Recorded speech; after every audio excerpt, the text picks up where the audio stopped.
Only school పోవడానికే లేస్తున్నాడు. ఎట్లా పోతాడు? ఆటోలో పోతాడు, బస్సులో పోతాడు. కానీ ఇంకొక వ్యక్తికి తెలుసు, అంటే ఒక వ్యక్తి ఆలోచన చేస్తున్నాడు, ఒక వ్యక్తికి తెలుసు స్కూల్కి ఎందుకు పోవాలని, స్కూల్కి ఎందుకు పోవాలని తెలుసు కాబట్టి ఆయన ఎక్కువ నాలెడ్జ్ తీసుకోవడానికి పోతున్నాడు, కాబట్టి ఆయన సక్సెస్ఫుల్ అవుతున్నాడు. కానీ ఇంకొక వ్యక్తి ఓన్లీ స్కూల్ పోవాలనుకుంటున్నాడు కాబట్టి, అంటే హౌ, ఎట్లా పోవాలి స్కూల్కి, బస్సులో పోవాలి, ఆటో పోవాలి, దాని గురించి ఆలోచన చేస్తున్నాడు కాబట్టి ఆయన సక్సెస్ఫుల్ అవుతాడు.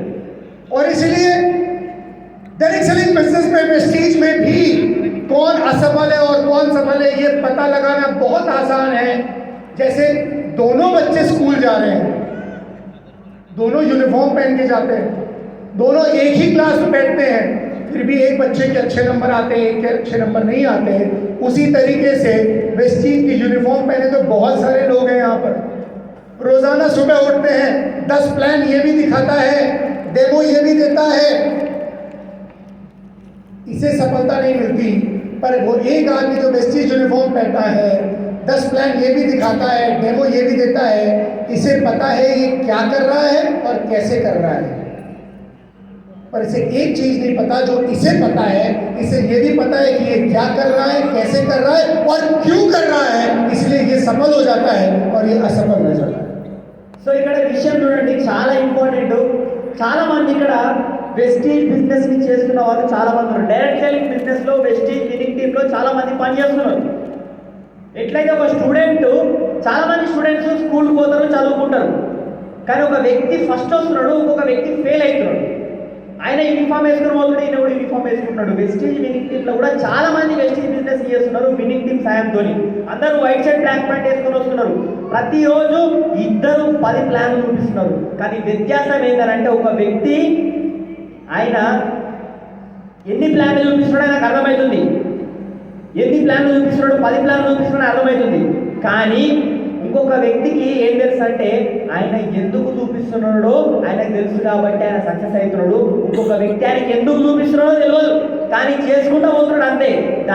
అందుకని ఆయన సక్సెస్ అవుతలేడు. కానీ ఎవరైతే ఎందుకు చూపిస్తున్నా అనే ప్లాన్ ఆయనకు అర్థమైంది కాబట్టి ఆయన సక్సెస్ అవుతున్నాడు. అంటే ఇక్కడ విషయం ఏంటంటే నువ్వు ఎందుకు ప్లాన్ చెప్తున్నావు అనేది ఇంపార్టెంట్. आपके नोटबुक में लिख लीजिए क्या, कैसे, क्यों, ఎందుకు, ఎట్లా, ఎలా అనేది రాసుకోండి. What, why, how. What, how, why, ये लिख लीजिए आपके नोटबुक में ఉంటుందండి. और व्हाट और हाउ को भूल जाइए। ఈ వాట్ అంటే ఏమిటి, ఎట్లా అనేది మర్చిపోండి, क्योंकि ये इंपॉर्टेंट नहीं है। ఎందుకంటే ఇది ఇంపార్టెంట్ కాదు. क्या करते हो, वेस्टीज करते हैं, कैसे करते हो वो विनिंग टीम सिखा देती है, पर क्यों करते हो ये कोई नहीं सिखाने वाला, ये अंदर से आएगा। ఏం చేస్తావు అంటే విన్నింగ్ టీంతో చేస్తావు, కానీ ఎందుకు చేస్తున్నావో తెలియదనుకో నువ్వు ఈ దీంట్లో ఏం చేయలేవు.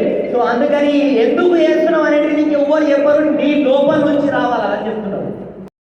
और फ्रंट रो में ముందట ఉన్న వాళ్ళకి అందరికీ సేమ్ క్వశ్చన్ ఇక్కడ, ఎందుకు ఈ బిజినెస్ లో మీరు పని చేయాలనుకుంటున్నారు రాసుకోండి. क्या रोजाना सुबह उठने का అవసరం ఉందా? वो रीजन जो आपको इंस्पायर करे। ఇబ్బంది పడకుండా లేవడం కాదు, మీరు మిమ్మల్ని అంటే మిమ్మల్ని ఎంకరేజ్ చేయడానికి ఏదైతే రీజన్ ఉందో దాని గురించి మీరు ఆలోచన చేయండి. Because success is not about what you do, it's about why you do it. Success అనేది మీరు ఏం చేస్తున్నారు అనేది దాని మీద ఇంపార్టెంట్ కాదు. ఇక్కడ ఏం చేస్తున్నారు అనేది ఇంపార్టెంట్ కాదు. సక్సెస్ అంటే మీరు ఎందుకు చేస్తున్నారు అనేది ఇంపార్టెంట్. సక్సెస్ అంటే सक्सेस वो नहीं है कि आप क्या करते हैं, सक्सेस वो है कि आप क्यों करते हैं। సక్సెస్ అనేది ఇక్కడ మీరు ఏం చేస్తున్నారు అనేది ఇంపార్టెంట్ కాదు, ఆ పని మీరు ఎందుకు చేస్తున్నారు అనే దాన్ని బట్టి మీ సక్సెస్ అనేది ఏర్పడుతుంది అంటున్నారు. और इसलिए जब आपने सर्कल आउट किया है तो ये डायग्राम आप देख रहे हैं, ये आप अपनी नोटबुक में भी बना सकते हैं, फोटो ले सकते हैं। वोट इंपॉर्टेंट बिल्कुल भी नहीं है। वेस्टीज क्या है, बच्चा बच्चा जानता है। वेस्टीज कैसे होता है, बच्चा बच्चा जानता है। पर वेस्टीज क्यों करना है ये किसी को नहीं पता, ये सिर्फ आपको पता होता है। సో ఇక్కడ వెస్టిజ్ అనేది ప్రతి ఒక్క చిన్న పోరానికి కూడా తెలుస్తుంది. అది ఇంపార్టెంట్ కాదు. ఇక్కడ వెస్టిజ్ ఎట్లా వేయాలో ప్రతి ఒక్కరికి తెలుస్తుంది, కానీ ఎందుకు వేయాలనేది ఇక్కడ అన్నింటికన్నా ఇంపార్టెంట్. क्या वेस्टीज एक प्रोडक्ट पसंद आ गया इसलिए करना है? तो मेरा आपसे सवाल है कि अगर वो प्रोडक्ट बंद हो गया तो फिर आप क्या करेंगे? సో ఇక్కడ చూడండి, మనం ఒక దేని గురించి, ఒక ప్రోడక్ట్ గురించి పనిచేస్తున్నాం అనుకోండి. అనుకుందాం మీకు వెస్టిజ్లో ఒక ప్రోడక్ట్ నచ్చింది, ఒకవేళ అది బంద్ అయింది అనుకోండి, అంటే మనం బిజినెస్ బంద్ చేద్దామా? कैसे करना है आपकी अपलाइन सिस्टम और कंपनी बता देगी, पर वो सुनकर भी क्या बिजनेस हो जाएगा? ఎట్లా చేయాలి మీ అప్లైన్ చెప్తారు, సిస్టమ్ చెప్తారు, కానీ ఒకవేళ అది విన్నరనుకో పని అయిపోతుందా? पर क्यों करना है ये कोई नहीं बताएगा, ये आपको अभी सोचना है और लिखना है। जो भी दिमाग में आ रहा है वो लिख लीजिए, क्योंकि मैं आपको बता दूं कि हमारा दिमाग का डायरेक्ट रिलेशन है वाई से। जैसे एक बच्चा फाइन ना लग जाए इसलिए उठता है, वो फेल भी हो जाता है। उसने डिसाइड किया 100 रुपए बचाना, और एक बच्चा टाइम पर उठता है स्कूल जाने के लिए क्योंकि उसने डिसाइड किया है बहुत सारा ज्ञान लेना। आपने फैमिली रियूनियन में किसी व्यक्ति को बुलाया है ये बोल के कि बहुत अच्छा खाना मिलेगा, तो उस आदमी को सिर्फ खाना ही दिख रहा है, खाना कब मिलेगा। और एक आदमी को बुलाया है कि सुन तेरे सपने पूरे हो जाएंगे, एक बार आ जा। कौन सा व्यक्ति है जो अपनी कुर्सी से चिपका रहेगा, खाने वाला या सपने वाला? సో ఇక్కడ చూడండి, మనము ఒక వ్యక్తి ఇక్కడ స్కూల్కి 100 రూపాయలు ఆయన ఆదా చేసుకున్నామంటే ఫైన్ పడొద్దని పోతున్నాడు. ఇంకొక వ్యక్తి ఎక్కువ నాలెడ్జ్ తీసుకొని సక్సెస్ అయిదామని పోతున్నాడు. సక్సెస్ అనేది సఫలత, మీరు మన విజయం అనేది మీరు ఎందుకు అనే దానిపైనే డిపెండ్ అవుతుంది. ఓకే, ఇక్కడ ఒక వ్యక్తి మనల్ని పిలిచిండ్రు దేనికోసం? ఫ్యామిలీ రియూనియన్కి వస్తే నీకు ఎక్సలెంట్ ఫుడ్ వస్తుంది, దానికోసం పిలిచిండ్రు. కానీ ఇంకొక వ్యక్తిని నీ డ్రీమ్స్ ఏవైతేనో, నీ కళలు ఏవైతున్నాయో అవి ఎట్లా నిజం చేసుకోవాలో నీకు అక్కడికి వస్తే తెలుస్తాయని పిలిచిండ్రు. నాకు చెప్పండి, ఇప్పుడు మీరు ఎవరు కుర్చీలో కూర్చో అంటే అతుక్కొని కుర్చీలో ఎవరు కూర్చుంటారు? ఎవరంటే ఎవరైతే మంచి ఫుడ్ దొరుకుతుందని వచ్చిన వాళ్ళు కూర్చుంటారా, లేదంటే డ్రీమ్స్ కళలు నెరవేర్తే వచ్చిన వాళ్ళు కూర్చుంటారా? కళలు నెరవేర్తే కూర్చుంటారు. वाई मेरे आपसे कुछ सवाल है। ये जो मोबाइल फोन हमने खरीदा है, आपके पास भी एक मोबाइल फोन है, मेरा सवाल आपसे ये कि आपने ये क्यों खरीदा? నా క్వశ్చన్ ఇక్కడ ఏంటంటే, మీ దగ్గర మీ ఫోన్ ఉన్నది కదా, ఆ ఫోన్ మీరు ఎందుకు తీసుకున్నారు? सोचिए क्यों खरीदा? ఆలోచన చేయండి, ఎందుకు కొన్నారు? व्हाट टेक्नोलॉजी रीजन है कोई? आप बोलेंगे सर इसमें फीचर्स बहुत सारे हैं, ऐसे फीचर्स तो दूसरे फोन में भी आते हैं। చాలా మంది ఏమంటారంటే ఇలా ఫ్యూచర్స్ మంచిగా ఉన్నాయని అంటారు. ఆ ఫీచర్స్ వేరే ఫోన్లో ఉంటాయి కదా. आप बोल रहे हैं ब्रांड है, तो अच्छे ब्रांड तो और भी, यही क्यों खरीदा? ऑपरेटिंग सिस्टम, तो ऐसे ऑपरेटिंग सिस्टम तो और भी आते हैं। सिक्योरिटी, बाकी कंपनी बोलती है हमारी सिक्योरिटी बहुत अच्छी है। कुछ अंदर से श्रीनिवास जी आता है। अच्छा, कोई आदमी सैमसंग का फोन लेता है तो वीडियो नहीं बनाता है, आईफोन लेता है तो वीडियो बनाता है। गुलाब जी की वीडियो देखी थी? गुलाब जी ने लिया था एक टीवी का आईफोन 16 प्रो, और गुलाब जी ने वीडियो बनाया उसको खोलते हुए। और कोई अगर 10,000 का फोन लेता तो वीडियो बनाता है क्या? कोई रीजन है कि इसमें ऐसा क्या है जो मैंने इसे ले लिया, और इसमें ऐसा क्या नहीं है जो मैंने इसे नहीं लिया? कुछ भी कह लो, शब्दों में कहना थोड़ा सा मुश्किल है। कुछ होता है इसको देख के, कुछ होता है इसलिए नहीं लिया। बाकी सारे लोग कुछ ऐसे भी मिल जाएंगे जो इसे हेट करते हैं। मैं जानता हूं ऐसे लोगों को, है एप्पल बेकार है, नहीं अच्छा नहीं लगता है। और श्रीनिवास जी के पास 2 एप्पल है, तो उसको क्लिक नहीं कर रहा है और आपको क्लिक कर रहा है, ऐसा क्यों? शब्दों में कहना मुश्किल है। अच्छा, जिससे शादी करी उससे क्यों शादी करी?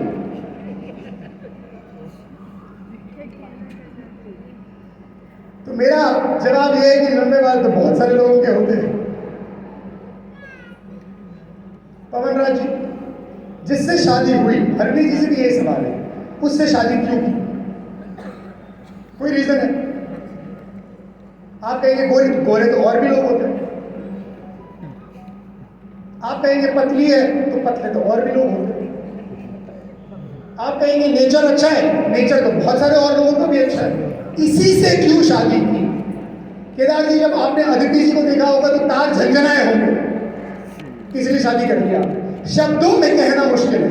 कह पाएंगे शब्दों में कि अदिति जी से ही क्यों शादी की? दोस्त, जब वेस्टीज को देखकर ऐसे तार झंझना जाते हैं ना, वो आदमी ड्यूसीडी बन जाता है। शब्दों में कहना मुश्किल होता है।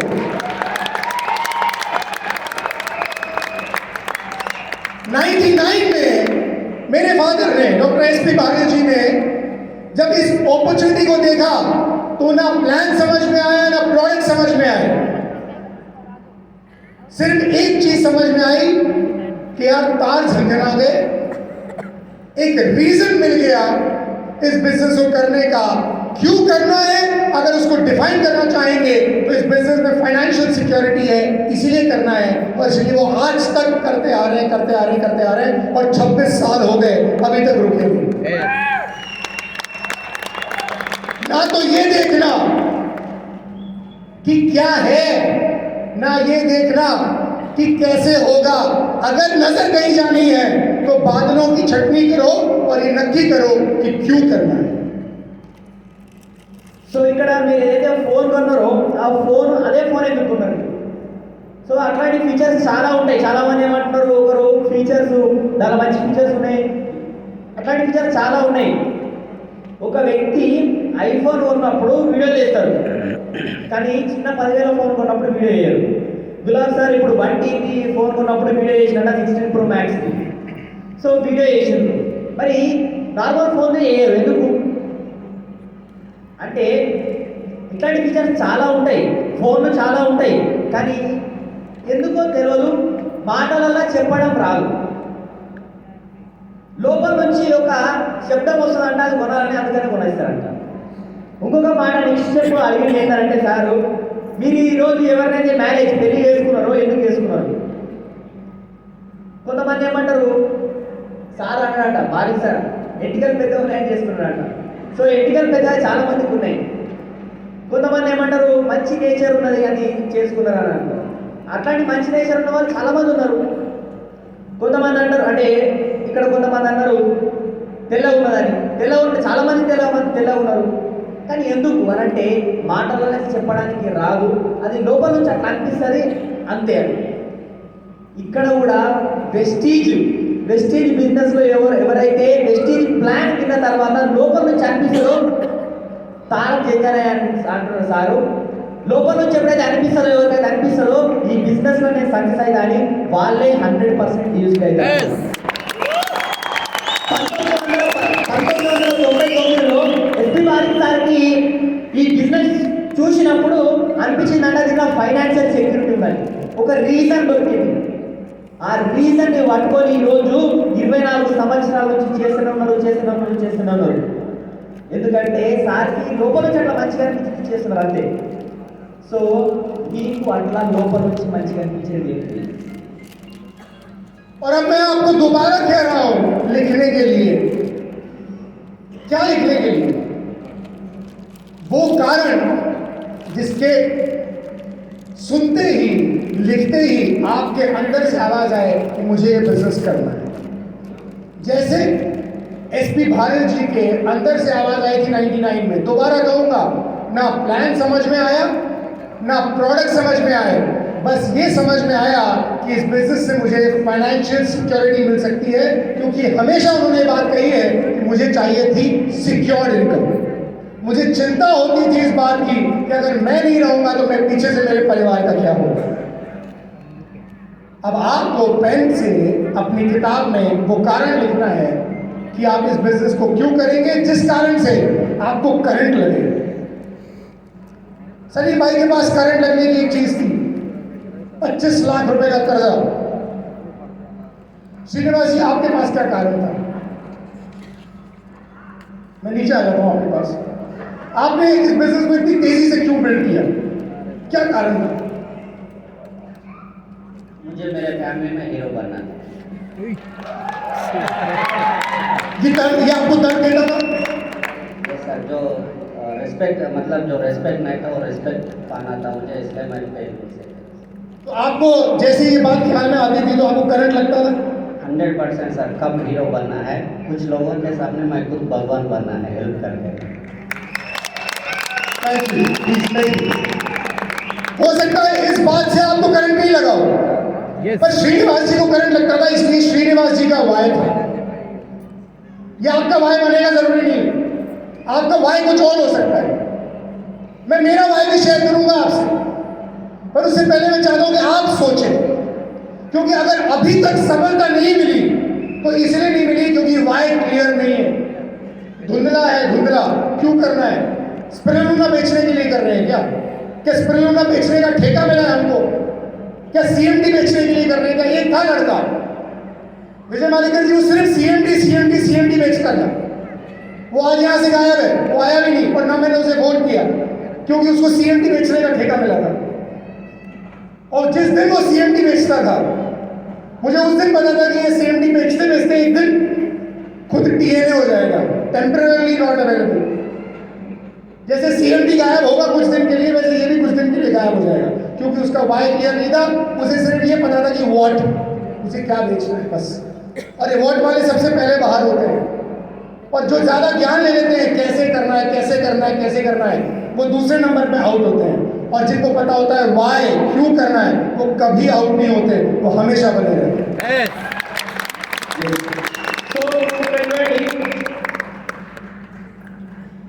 ఇక్కడ సార్ ఇంకొకసారి మళ్ళీ చెప్తున్నాడు, ఎస్పీ బారీ సార్ ఎప్పుడైతే బిజినెస్ స్టార్ట్ చేసినా ఆయన ప్లాన్ అర్థం కాలేదు, ప్రొడక్ట్ అర్థం కాలేదు, అసలు ఏం అర్థం కాలేదు. కానీ ఒకటే అర్థమైంది, ఈ బిజినెస్ లో ఫైనాన్షియల్ సెక్యూరిటీ ఉండాలి. ఆ పెయిన్ అనేది చాలా అంటే చాలా ఇబ్బంది పెడుతుంటారట సార్ని. ఒకవేళ నాకేమైనా అయితే నా ఫ్యామిలీ ఎట్లా అని ఆ ఒక్క రీజన్ ని పట్టుకొని ఈరోజు వాళ్ళు బిజినెస్ ని బిల్డ్ చేస్తున్నారు. సో నేను ఈరోజు ఇప్పుడు మళ్ళీ అడుగుతున్నా మిమ్మల్ని, బుక్కు పెన్ను తీసుకొని రాయండి. ఆ వై ఏంటిది, మీరు ఈ బిజినెస్ ని ఎందుకు చేయాలనుకుంటున్నారు? ఓకే, ఎందుకు చేయాలనుకుంటారు? ఎట్లాంటి రీజన్ ఉండాలంటే దాని గురించి ఆలోచన చేస్తే 100% ఇది కావాలి, నాకు 100% ఇది కావాలి అని అనిపించాలి. అట్లాంటి వై ఏంటిదో మీరు ఈరోజు క్లియర్ చేసుకోండి. ఎవరైతే ఈ బిజినెస్ తీసిపెట్టి పోతున్నారో వాళ్ళందరికీ కూడా వాళ్ళు ఏం ఆలోచన చేస్తున్నారంటే, వాళ్ళు ఈ వై కన్నా ఎక్కువ వాట్, ఎట్లా, ఏంటిది అనే దాని గురించి ఆలోచన చేస్తున్నారు కాబట్టి తొందరగా బయటికి వెళ్తున్నారు. రైట్. సో దాని తర్వాత మనం ఇక్కడికి సిఎండి అమ్మడానికి వచ్చినామా, స్పెర్లిన్ అమ్మడానికి వచ్చినాం, ఇక్కడికి కాదు కదా. ఎవరికైతే only why, what what what what how how ఎట్లా ఎట్లా ఎట్లా అనేది ఆలోచన చేసే వాళ్ళు కొన్ని రోజుల తర్వాత టెంపరీ నాట్ అవైలబుల్ అంటే తర్వాత మనకి కనిపించారంట.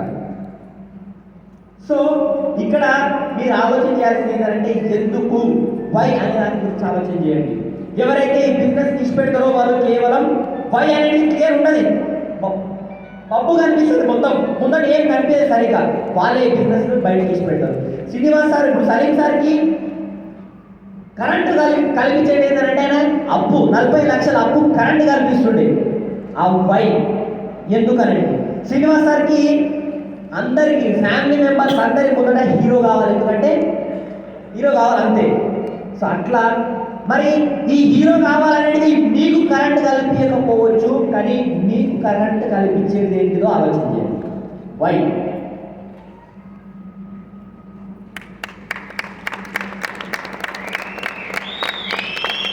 हम रोजाना सुबह हरे रंग की स्पिरुलिना बेचने के लिए नहीं उठ सकते, पर रोजाना सुबह लोगों की जिंदगियों में रंग भरने के लिए जरूर उठ सकते हैं. మనం రోజు పొద్దుగాల లేచి స్పిరులినా అమ్మడానికి లేవాల్సిన అవసరం లేదు. ఇక్కడ మనం ప్రతిరోజు జనాల జీవితంలో కలర్ యాడ్ చేయడానికి, రంగులమయం చేయడానికి మనం లేవాల్సిన అవసరం ఉంది. और आज वेस्टीज इसलिए सफल है क्योंकि जब गौतम बाली जी यहाँ पर आएंगे तो देखना, ध्यान रखना, वही बात बोलेंगे दोस्तों कि बिजनेस प्रोडक्ट्स का बिजनेस नहीं है, ये किसी बिजनेस है तो जिसे कहते हैं बिजनेस ऑफ लीडरशिप, ये वो बिजनेस है और डायरेक्ट सेलिंग दुनिया का सबसे नेक काम है. इसीलिए वेस्टीज आज वो है जो वेस्टीज है और इसीलिए वेस्टीज इतनी सफल कंपनी है क्योंकि बाली साहब भी बोलते हैं कि स्पिरुलिना बेचने का बिजनेस नहीं है, लोगों को जिंदगी में रंग भरने का बिजनेस है और इसीलिए ये दुनिया का सबसे नेक काम है. ఇప్పుడు గౌతమ్ బాలి సార్ వస్తాడు మనకి, రేపు గౌతమ్ బాలి సార్ వచ్చి చెప్తాడు మనకి. ఆయన మాటలలో మీరు వినండి, ఈ బిజినెస్ అనేది ప్రొడక్ట్ యొక్క బిజినెస్ కాదు, ప్లాన్ యొక్క బిజినెస్ కాదు. ఈ బిజినెస్ ఏంటంటే లీడర్షిప్ బిజినెస్. అంటే జనాల జీవితంలో కలర్లు నింపే బిజినెస్, రంగులను నింపే బిజినెస్ ఇది. అందుకనే ఈరోజు వెస్టీజ్ అనేది ఇంత సక్సెస్ఫుల్ కంపెనీగా ఈరోజు నిలిచింది మార్కెట్లో అంటే అది కేవలం దీనికోసం మాత్రమే. నెక్స్ట్ ఆ డ్రీమ్స్ ఫుల్ఫిల్ కావడానికి డైరెక్ట్ సెల్లింగ్ అనేది ఒక అద్భుతమైన ప్లాట్ఫామ్. అందుకోసమే ఈరోజు వెస్టీజ్ అనేది ఇంత సక్సెస్ఫుల్ ఉంది. और इसीलिए डायरेक्ट सेलिंग में कोई कंपनी कहती है तुलसी पी लो, कोई कंपनी कहती है वजन कम कर लो, कोई कंपनी कहती है थोड़े सुंदर बन जाओ. इसलिए आज उन कंपनीज में 200 से ज्यादा लोग मर्सिडीज, BMW, ऑडी नहीं चला रहे, पर वेस्टीज में चला रहे क्योंकि वेस्टीज के एमडी कहते हैं कि दुनिया का सबसे नेक काम है, लोगों की जिंदगी में रंग भरने का काम है, प्रोडक्ट्स बेचने का काम नहीं. సో కొంతమంది కొన్ని కంపెనీ ఏమంటారంటే తులసి నమ్మితే నీకు పైసలు వస్తాయి, కొంతమంది ఏమో వెయిట్ తక్కువ అని చెప్తుంటారు. కానీ ఇక్కడ వెస్టీజ్ ఏం చెప్తున్నదంటే ఇక్కడ మనం జనాల జీవితంలో కలర్ యాడ్ చేస్తున్నామని అని చెప్తున్నారు. కాబట్టి ఈరోజు వెస్టీజ్ అట్లాంటి కంపెనీలు బయట ఏవైతే లేవో దాంట్లో 200 కన్నా ఎక్కువ లగ్జరీ కార్లు లేవు. కానీ ఈరోజు వెస్టీజ్ జనాల జీవితంలో రంగులను యాడ్ చేసే బిజినెస్ కాబట్టి, రంగులను నింపే బిజినెస్ కాబట్టి ఈరోజు వెస్టీజ్లో 200 కన్నా ఎక్కువ లగ్జరీ కార్లు ఉన్నాయి. मैं आपको फिर एक मौका दे रहा हूं अब और 2 मिनट का समय दे रहा हूं, ठीक 2 मिनट का समय कि आप अपनी किताब में लिखें कि आप रोजाना सुबह वेस्टीज बिजनेस को बिल्ड करने के लिए क्यों उठेंगे. నేను మళ్ళీ ఇప్పుడు 2 నిమిషాల టైం ఇస్తాను, మీరు రాయండి. రోజు పొద్దున లేచి మీరు వెస్టీజ్ బిజినెస్ని ఎందుకు చేయాలనుకున్నారో అది రాయండి. नौकरी करने के लिए मजबूरी में उठते हैं, పని చేయడానికి ఇబ్బంది అంటే కంపల్సరీ గత్యంతరం లేక లేవాల్సి వస్తుంది. वेस्टीज में ऐसा क्या कारण है कि रोजाना सुबह उठना आपकी मजबूरी बन जाए, बोलिए. వెస్టీజ్లో మీరు మీ డ్రీమ్స్ ఫుల్ఫిల్ చేసుకోవడానికి లేవాల్సి ఉంటుంది. సో ఆ డ్రీమ్ ఏంటిలో మీరు రాసుకోండి అని చెప్తారు. 2 मिनट का समय है आपके पास. क्यों रोजाना सुबह वेस्टीज बिजनेस को बिल्ड करने के लिए उठना पसंद करेंगे.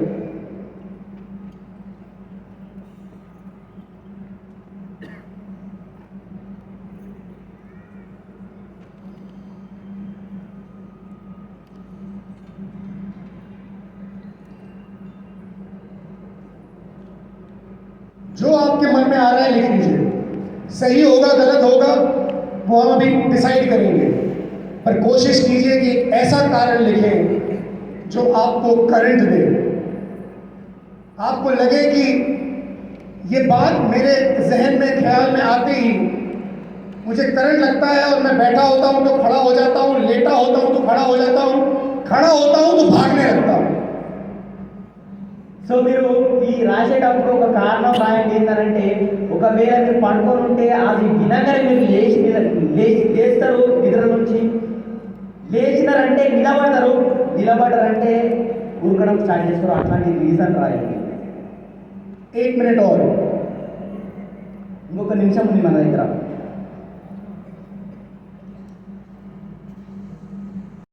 लिखी है, रिजल्ट लिखा है तो वो वाई नहीं है, सॉरी. ఒకవేళ మీరు పైసలు గురించి లేదంటే రిజల్ట్ గురించి, సక్సెస్ గురించి రాసిన అనుకోండి, అది మీ భయ కాదని చెప్తున్నారు. आपका कोर बिलीव क्या है जो आपको ड्राइव करेगा. సో మీ నమ్మకం అంటే మీ ముఖ్య నమ్మకం ఏంటి, మిమ్మల్ని నడిపించేది ఏంటిది, అది రాయండి. मुझे बहुत खुशी हुई, मेरी कोई सेटिंग नहीं थी श्रीनिवास जी के साथ, पर जब मैंने श्रीनिवास जी से पूछा कि आप इस बिजनेस को क्यों शुरू किया आपने और क्यों कर रहे हैं, तो उन्होंने वो डायलॉग नहीं बोला जो उन्होंने वीडियो में बोला है, 50 लाख टारगेट कर रहा हूं मैं। बोला क्या? సో నేను సెట్టింగ్ చేయలే శ్రీనివాస్ సార్తోని ఏంటిది మీ డ్రీమ్ ఏంటిది అని మీరు బిజినెస్ ఎందుకు చేస్తున్నారు, కానీ సారు స్టేజ్ మీద ఏం చెప్తాడు 50 లక్షలు సంపాదించాలి నెలకు చెప్పిండు కదా, అది చెప్పలేదు. కానీ అది చెప్పిండు, అది చెప్పలేదు, డ్రీమ్ చెప్పిండు, వై అనేది చెప్పిండు. अगर आपने पैसा लिखा है, आप कल को बोलेंगे नहीं आता मत आने दे यार, छोड़ना 20,000 रुपए तो मैं यहीं से बना लूंगा। अगर आपने ये रीजन लिखा है कि मुझे रिकग्निशन चाहिए, तो आप कल ये बोल देंगे रिकग्निशन नहीं होगा, कोई बात नहीं, जहां होगा वहां चले जाएंगे, किसी का क्लब ज्वाइन कर लेंगे, किसी समाज सेवा में चले जाएंगे, वहां पे रिकग्निशन ले लेंगे। मनी, रिकग्निशन, किसी भी तरह की सफलता, वो वाय नहीं हो सकता। आपका कोर बिलीफ क्या है जो रोजाना आपको सुबह उठने के लिए मजबूर करेगा?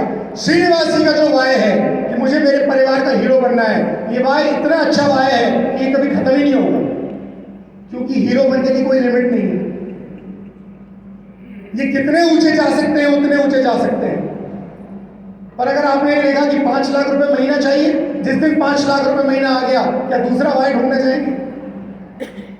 इसलिए 5 लाख रुपए महीना वाय नहीं हो सकता। सॉरी, ड्यू सिटी रिकग्निशन वाय नहीं हो सकता, क्योंकि जिस दिन ड्यू सिटी रिकग्निशन हो गया उस दिन घर पर बैठकर आराम करेंगे, वाय नहीं है। इसलिए वाय कुछ और ही है, इसलिए वाय की क्लास लगानी पड़ी। సో ఇక్కడ చూడండి, మీరు పైసలు రాస్తున్నారు, రికగ్నిషన్ రాస్తున్నారు అంటే అది మీ బై కాదు.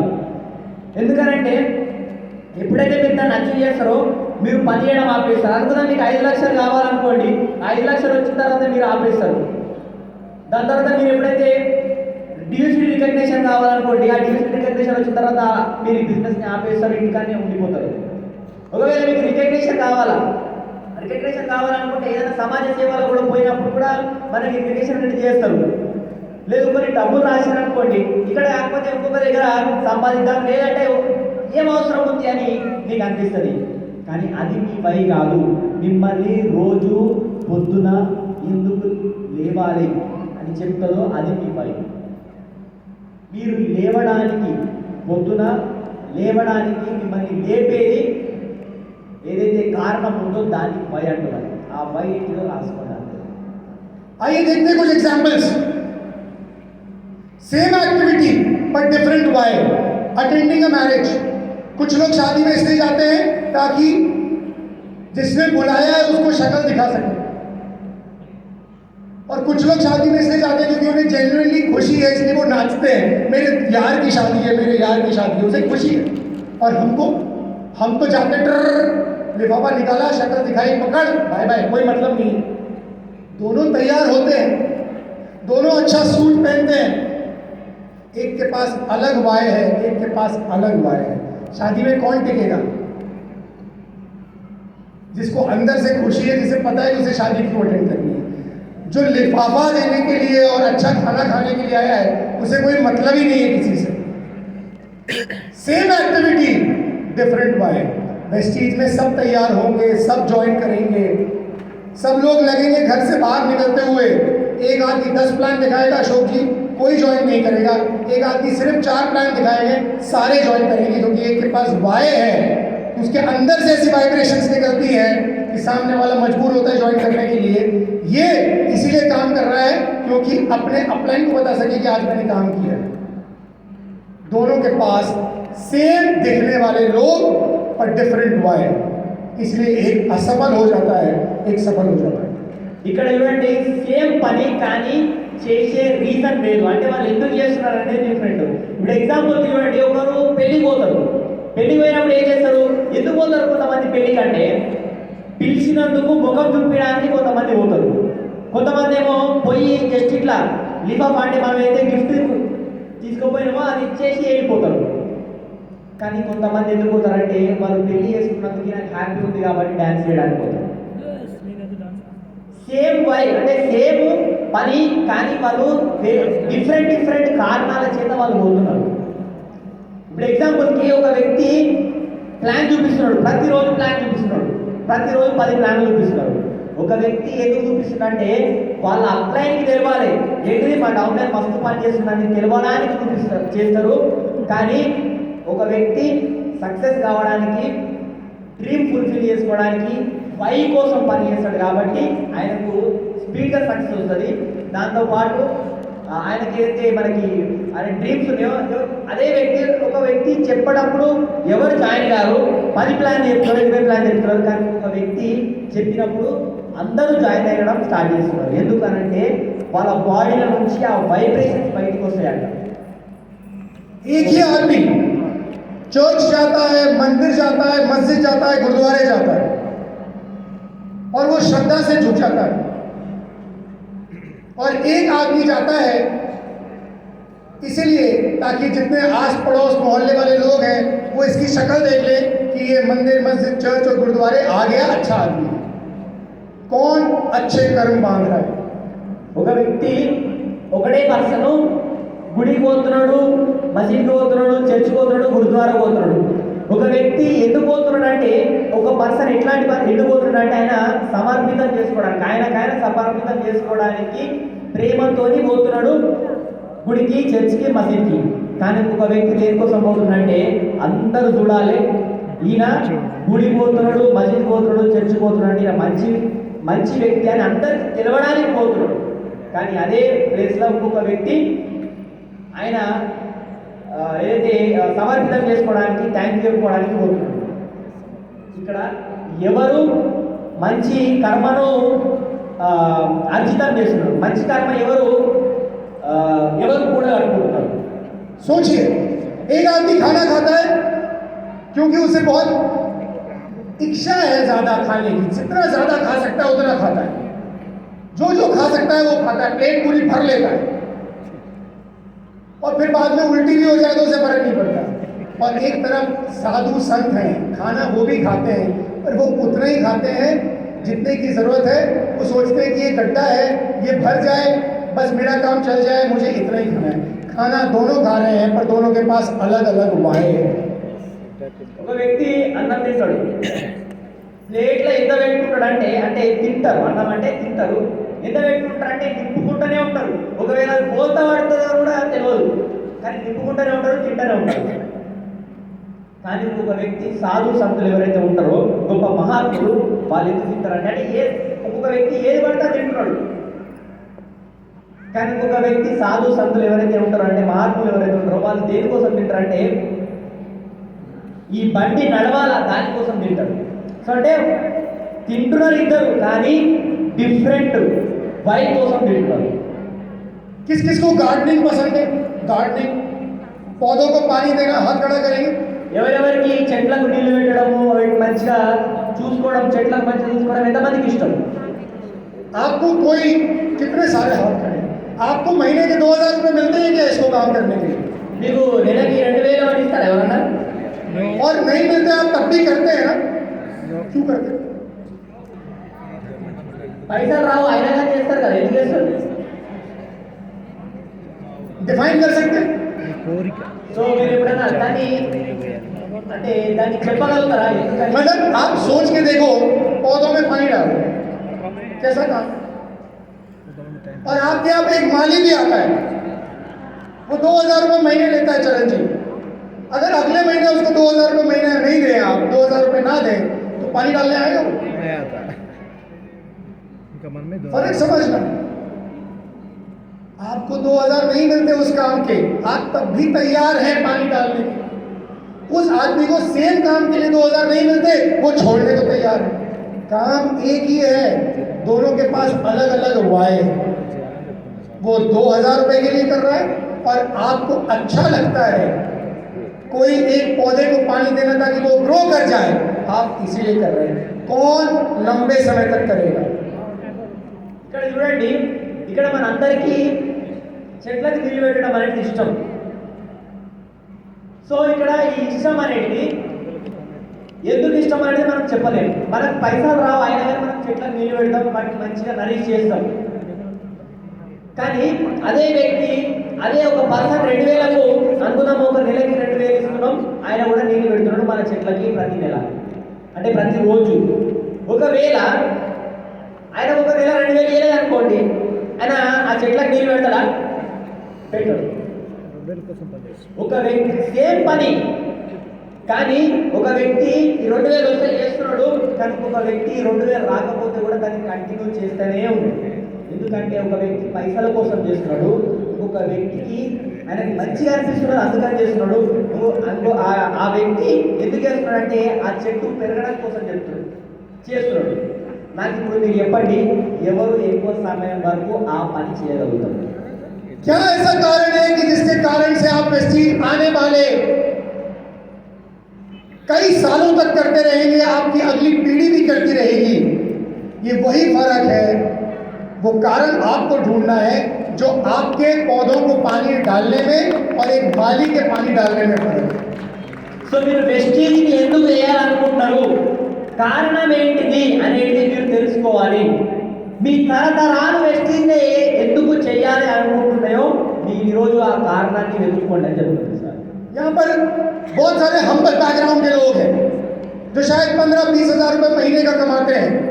आप क्यों आए बिजनेस में, ये लिख लीजिए. पैसे से मत तौलिए उसे. और यहाँ कई सारे डॉक्टर्स भी हैं जिनसे मैं मिला. अगर आप किसी प्रोडक्ट को देखकर आए हैं और अगर आपने वो लिखा है किताब में कि एक प्रोडक्ट मुझे अच्छा लगता है, वो गलत वाय है. आप दोनों ही बिजनेस को छोड़ देंगे. आपका वाय ऐसा होना चाहिए जो आने वाले कई सालों तक आपको इस बिजनेस में ड्राइव करता रहे. जैसे पौधे में पानी डालने के पैसे नहीं मिल रहे थे, वैसे वेस्टीज बिजनेस को करते करते हो सकता है 2 साल 4 साल तक पैसा ना आए, पर आप फिर भी क्यों करते रहेंगे? किताब में आपको वो रीजन मिलता है. ఇక్కడ చాలా మంది 10-15 వేలు సంపాదించే వాళ్ళు చాలా మంది ఇక్కడికి వచ్చిండ్రు. సో మీరు ఎందుకు చేస్తున్నారు అనేది రాయండి, దాన్ని పైసలతో లెక్క కట్టకండి.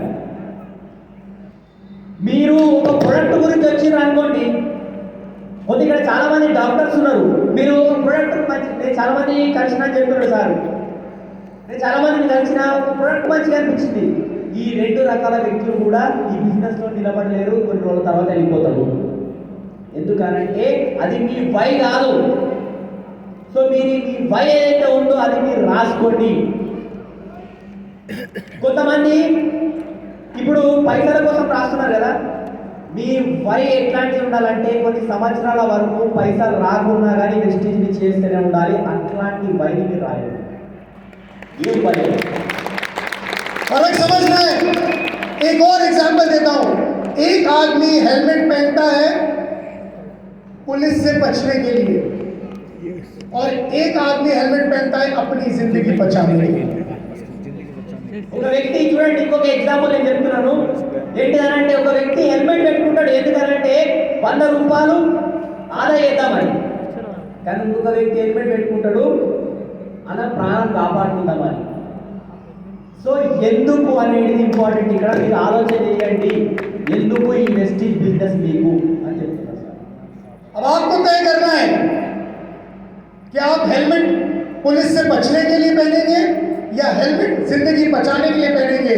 आप वेस्टीज 5,000 50,000 कमाने के लिए करेंगे या अगली पीढ़ियों को सिक्योर करने के लिए करेंगे, ये रीजन आपका अपना है. సో ఇప్పుడు మీరే డిసైడ్ చేసుకోవాలి. హెల్మెట్ మీరు పోలీసుల నుంచి అంటే పోలీసుల నుంచి బయట పడదామని పెట్టుకుంటున్నారా, లేదంటే మీ ప్రాణాలను కాపాడుకుందామని చేసుకుంటున్నారా? మీరు వెస్టీజ్ బిజినెస్ని మీరు 5,000 50,000 సంపాదించుకుందామని చేసుకుంటున్నారా? మీ వచ్చే తరతరాలు కూడా ఈ పైసల వల్ల హ్యాపీగా ఉండాలని చేయాలనుకుంటారా? మీరు ఈరోజు డిసైడ్ కండి దేనికోసం చేయాలనుకుంటారా. और इसीलिए आज तक लोगों को ये पता ही नहीं है कि वो क्यों कर रहे हैं जो कर रहे हैं. సో అందుకని ఇక్కడ జనాలకి తెలియదంట, ఇప్పటి వరకు కూడా తెలియదంట. ఏంటిదంటే వాళ్ళు ఎందుకు చేస్తున్నారు అనేది వాళ్ళకి తెలియదు. ఒక పనిని ఎందుకు చేస్తున్నారు అనేది తెలియదు, కానీ చేస్తూనే ఉన్నారంట జనాలు.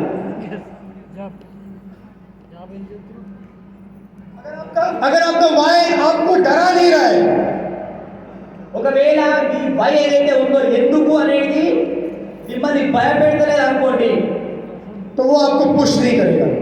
అది మిమ్మల్ని ముందరికి నెట్టలేదు. देखिए किताब में आपने जो वाय लिखा है, क्या वो आपको डरा रहा है? क्या आपको वो पिंच कर रहा है? जैसे श्रीनिवास जी ने अभी बोला कि मुझे पिंच करता था ये बात. మీరు ఏదైతే బుక్లో రాసుకుంటారో అది మీరు చూడండి, అది మిమ్మల్ని భయపెడుతుందా, మిమ్మల్ని మోటివేట్ చేస్తుందా, మిమ్మల్ని ముందుకు పోవడానికి ఇట్లా గుచ్చిన టైప్లో మీకు చెక్ చేసుకోండి. మీరు ఏదైతే రాసిండ్రో మరి దాన్ని మళ్ళీ ఒకసారి చెక్ చేసుకోండి అని చెప్తుంది. कितने लोगों का वाय उन्हें पुश कर रहा है? ఎంతమంది వై అనేది ఏదైతే మీరు రాసిరో ఆ రీజన్ మిమ్మల్ని పుష్ చేస్తుందా, ఎంతమంది పుష్ చేస్తుంది? ये देखिए काफी सारे हाथ खड़े हुए, हिंदी में बोला था तब खड़े नहीं हुए थे, पर जिनका अभी हाथ खड़ा नहीं है, आपने ऐसा क्या लिखा है कि आपका वाय आपको डरा नहीं रहा है? ఎవరైతే మీరు చేతులు లేపలేదో మీరు ఏం రాసిండ్రు అసలు? कितने लोगों को आपका वाय पढ़कर ऐसा लग रहा है कि कुर्सी से खड़े हो जाए? ఎంతమందికి అయితే మీకు అనిపించింది ఇప్పుడు మీరు రాసిన వై ఏదైతే ఉందో రీజన్, ఆ రీజన్ మీరు చూడగానే మీ కుర్చీల నుంచి లేచి నిలబడాలన్నట్టు అనిపించింది? कुर्सी से खड़े हो जाए वाय पढ़ के ऐसा लग रहा है. एक भाई साहब तो खड़े भी हो गए. Very thank you. Life change काదు कांग्रेचुलेशन, Three आपका वाय generation. आइडेंटिफाई हो गया. 3 जनरेशन आगे बढ़ते हैं. People's life changing के लिए 3 दो बातें हैं अलग अलग, दो तरह के वाय हैं. ये देख लीजिए, चेक कर लीजिए कि आपने कौन सा लिखा है. अगर आपका वाय सिर्फ दूसरे लोगों के लिए है तो वो आपको पुश नहीं करेगा, और अगर आपका वाय सिर्फ अपने लिए है तो जिस दिन वो वाय पूरा हो गया उस दिन क्या होगा? ఇక్కడ రెండు రకాల వయలు ఉన్నాయి. ఏంటిదనంటే ఒక వయ అనేది ఏంటంటే ఓన్లీ వేరే వాళ్ళకు హెల్ప్ చేయడం, అంటే ఓన్లీ వేరే వాళ్ళ కోసం, అది మిమ్మల్ని ముందుకు తీసుకెళ్ళలేదు. ఒకటి వయ ఎట్లాంటిదనంటే అది ఓన్లీ మీకోసమే, అది పూర్తయింది అనుకోండి, అది అక్కడికి అది ఆగిపోతుంది. సో మీ వయ అనేది రెండు రకాల వయలు ఉన్నాయి ఇక్కడ చూడండి. तो अगर मैंने ये वाय बनाया कि मुझे लोगों की जिंदगी में रंग भरने हैं, तो किसी दिन सुबह मैं उठूंगा बोलूंगा अरे यार आज नहीं भरेंगे, क्या हो जाएगा? जो लोग ये बोलते हैं कि हमें 100 लोगों को क्राउन लेकर जाना है, समझना, तो किसी दिन सुबह हम उठ के बोलेंगे अरे यार 100 लोग क्राउन नहीं जाएंगे और क्या होगा, 90 चले जाएंगे. तो ये अंदर से आग नहीं चलाएगा, ये पुश नहीं करेगा. और अगर हम ये सोचते हैं कि मुझे मेरी फैमिली का हीरो बनना है, सिर्फ ये सोचते हैं कि मुझे मेरी फैमिली का हीरो बनना है, तो जिस दिन फैमिली ने बोल दिया कि यू आर आर हीरो, तो फिर उस दिन हमारे पास क्या रीजन रहेगा? हमारा वाय चला जाएगा. तो कहीं ऐसा तो नहीं है कि जो वाय हमने लिखा है कि कहीं सिर्फ हमें ही सर्व कर रहा हो, या फिर जो हमने वाय लिखा है ये सिर्फ दूसरे को ही सर्व कर रहा हो. ऐसा नहीं होना चाहिए. उसे ठीक भी कर सकते हैं अगर अभी तक नहीं ठीक कर पाए, और अगर नहीं भी कर पाए तो आगे और ठीक हो जाएगा. हम कॉम्बिनेशन बनाएंगे. ఇక్కడ చూడండి, ఈ వై అనేది ఏదైతే ఉందో ఈ వై అనేది ఓన్లీ మన కోసమేనా? అది ఓన్లీ మన కోసమేనా? అదొకటి. లేదని అనుకుంటే మన కోసమే అంటే ఎగ్జాంపుల్కి హీరో కావాలని ఉన్నది అనుకుంటాం. ఈ హీరో అనేది మన కోసమే, ఫ్యామిలీ మెంబర్స్. ఒకవేళ ఫ్యామిలీ మెంబర్స్ అందరూ నువ్వు హీరో అయిపోయినవని, అప్పుడు ఆ వై ఏమవుతుంది? ఇంకొకటి, ఒక వై ఎట్లాంటిదంటే నా టీంలో 100 మందిని క్రౌన్ చేయాలి. ఒకవేళ 90 మంది అయ్యారు అనుకోండి, అప్పుడు సో ఆ వై అనేది ఏంటిది? మీ వై మిమ్మల్ని పుష్ చేయాలి, మిమ్మల్ని ముందుకు నెట్టాలి, అట్లాంటి వై కావాలి. तो सीक्रेट क्या है? एक ऐसा वाय जो आपसे शुरू तो हो पर आप पर खत्म नहीं हो. సో సీక్రెట్ ఏంటిదనంటే ఈ వై, ఈ కారణం అనేది మీరు ఈ బిజినెస్ ని ఎందుకు చేయాలి అనే కారణం అనేది స్టార్టింగ్ అనేది మీతో అవుతుంది, కానీ ఎండింగ్ అంతము ఏదైతే అంతిమ ఎండింగ్ చూడాలి మీతో కాదు, అంతం. तो इसीलिए श्रीनिवास जी ने जो कारण कहा कि मैंने बिजनेस की शुरुआत इसलिए की थी क्योंकि मुझे मेरी फैमिली का हीरो बनना था, ये वाय उनसे शुरू हुआ. पर आज तक उन पर खत्म नहीं हुआ, क्योंकि अब वो अपनी फैमिली के हीरो तो बन चुके हैं, साथ ही साथ अब उन्हें दूसरे लोगों को अपने परिवार का हीरो बनाना है, वो इसीलिए काम कर रहे हैं। तो उनके पास दोनों वाय हैं, इसलिए वो सफल हैं। సో ఇక్కడ శ్రీనివాస్ గారు హీరో కావాలని బిజినెస్ చేసినప్పుడు హీరో అయిండ్రు, కానీ అది స్టార్టింగ్ సార్ నుంచి స్టార్ట్ అయింది. కానీ ఇప్పుడు దాని తర్వాత వాళ్ళ ఫ్యామిలీలో ఎవరైతే ఈ మన బిజినెస్ని స్టార్ట్ అవుతున్నారో వాళ్ళకు కూడా హీరో వేయాలి. అంటే స్టార్టింగ్ అనేది మనతో అవుతుంది, ఎండింగ్ అనేది మనతో కాదు. Yes. సో అట్లాంటి వై ఉండాలి. ఈ రెండు వైస్ ఉన్నాయి కాబట్టి ఈరోజు వాళ్ళు ముందుకు వెళ్ళగలుగుతున్నారు. और इसीलिए आपके वाय में एक इमीडिएट इमोशनल इम्पैक्ट चाहिए। इमीडिएट इमोशनल इम्पैक्ट का मतलब क्या? वो करंट। और साथ ही साथ एक ऐसा वाय चाहिए जिससे आपको इंस्पिरेशन महसूस हो, प्रेशर नहीं। इमीडिएट इमोशनल इम्पैक्ट क्या है? श्रीनिवास जी का, मुझे मेरे परिवार का हीरो बनना है। हर मिनट वो बात उन्हें खाती है। और अब जब वो सफल हो गए, अपने परिवार के हीरो बन गए हैं, तो उन्हें दूसरे लोगों को अपने परिवार का हीरो बनाने में खुशी मिलती है, इसलिए वो इंस्पायर्ड है, प्रेशर में नहीं है।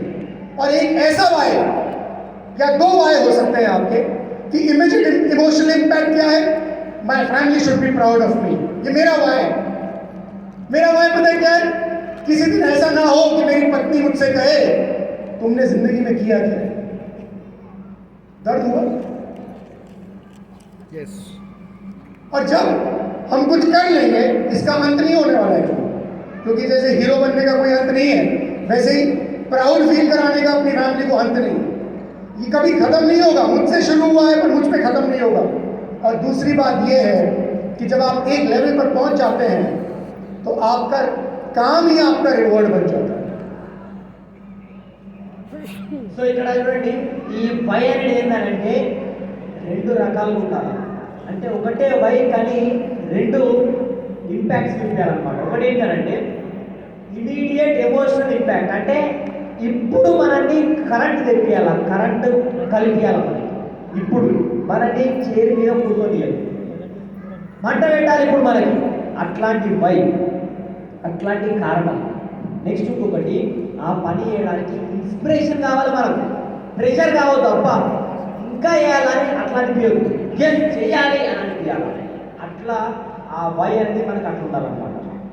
ఇప్పుడు సార్ వై ఏంటిదనంటే, అంటే సార్ కారణం ఏంటిది బిజినెస్ చేయడానికి? బిజినెస్ చేయడానికి సర్వజ్ఞ సార్ కారణం ఏంటిదనంటే, వాళ్ళ భార్య ఎప్పుడు ఇట్లా అనుకోద్దంట, అసలు నువ్వు జీవితంలో ఏం చేసినామని మైండ్కి రావద్దంట.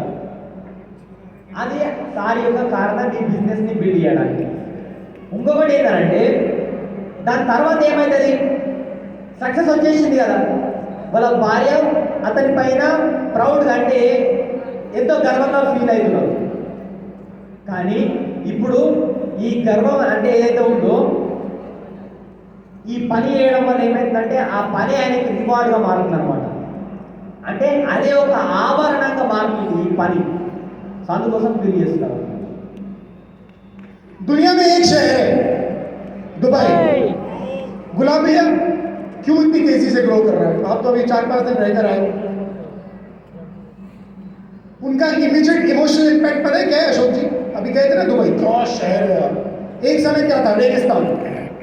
राजेश जी, उनका इमीडिएट इमोशनल इम्पैक्ट पता है क्या है? अरे भाई पूरा देश चल रहा है तेल पर, जिस दिन तेल खत्म हो गया उस दिन क्या होगा? ये डर है। इमीडिएट इमोशनल इम्पैक्ट, शेख सुबह उठता है, हाँ, जिस दिन तेल खत्म हो गया उस दिन दुबई का क्या होगा? Immediate emotional impact. और अब इंस्पिरेशन क्या है? यार एक ऐसा शहर बनाते हैं कि दुनिया आए देखने के लिए कि यार तुमने बनाया क्या है। बनाया तो तुमने अपना शहर है, हम तो पता नहीं कहाँ रहते हैं। दोनों वहाँ है कि नहीं दुबई के पास। और इसलिए पूरी दुनिया में एकमात्र ऐसा शहर है जहाँ पर करोड़ों लोग हर साल आते हैं सिर्फ ये देखने के लिए कि ये कर क्या रहे हैं।